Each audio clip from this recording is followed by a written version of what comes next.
राजनीति और क्रिकेट को उलटफेर वाला गेम कहा जाता है। कब किसका सितारा बुलंद हो जाए और किसके सितारे गर्दिश में जाएं, यह अनुमान से परे होता है। कुछ ऐसी ही कहानी हरियाणा के सीएम पद की दूसरी बार शपथ ले रहे नायाब सिंह सैनी की भी है। वह 2009 में नारायणगढ़ विधानसभा सीट से भी उतरे थे, लेकिन उन्हें पराजय मिली थी और जमानत तक जब्त हो गई थी। अब हालात ऐसे हैं कि वह दूसरी बार सीएम पद की शपथ ले चुके हैं। वहीं अनिल विज, घनश्याम दास अरोड़ा जैसे दिग्गज नेता उनकी सरकार में मंत्री के तौर पर शामिल हैं। नायाब सिंह सैनी का सफ़र इसलिए भी दिलचस्प है कि उनकी राजनीति में एंट्री उसी अंबाला से हुई थी जहां अनिल विज लगातार जीतते रहे हैं।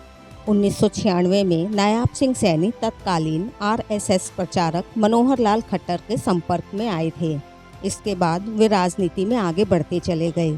उन्हें 2002 में अंबाला जिले में भाजपा युवा मोर्चा का सचिव बनाया गया था।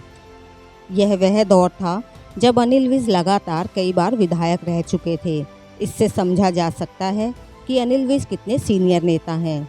वहीं पहली बार 1990 में सुषमा स्वराज के इस्तीफे के बाद अंबाला से उतरे थे और फिर लगातार वहीं से जीतते रहे। बस 2005 का चुनाव उनके लिए अपवाद रहा था, जब अनिल विज हारे थे। नायाब सिंह सैनी के पिता फौज में थे। उन्होंने 1962 और 1971 की जंग में भी हिस्सा लिया था।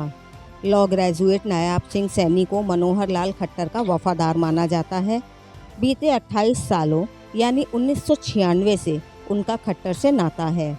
यही वजह है जब खट्टर इसी साल मार्च में सीएम पद से हटे तो उनकी ही सिफारिश पर सैनी को कमान सौंपी गई।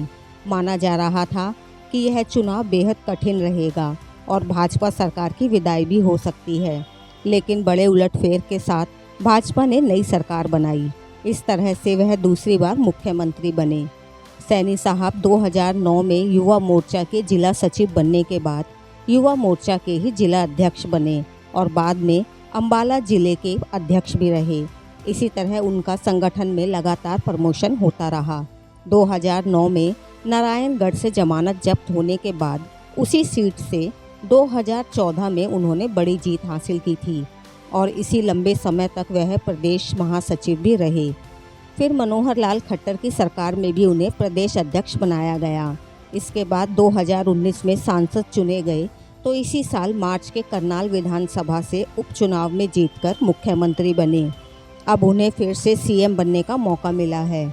इस तरह 2009 की हार से अब तक यानी 2024 तक उन्होंने लंबा सफ़र तय किया है।